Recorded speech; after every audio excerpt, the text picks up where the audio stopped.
मुत्तहिदा कौमी movement MQM Pakistan ने हल्का बंदियों पर इस्लामाबाद हाई कोर्ट में पिटीशन दायर करने पर गौर शुरू कर दिया।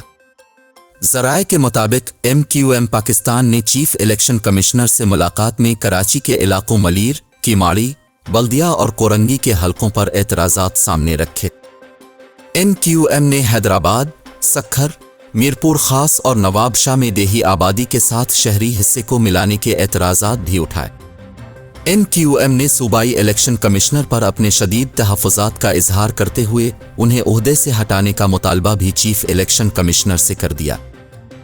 MQM ज़राए का कहना है कि MQM पाकिस्तान ने हल्का बंदियों पर इस्लामाबाद हाई कोर्ट में पिटीशन दायर करने पर गौर शुरू कर दिया है। ज़राए के मुताबिक कवी इम्कान है कि बहुत जल्द इस हवाले से MQM पाकिस्तान की जानिब से हतमी फैसला करके इस्लामाबाद हाई कोर्ट में पिटीशन दायर कर दी जाएगी।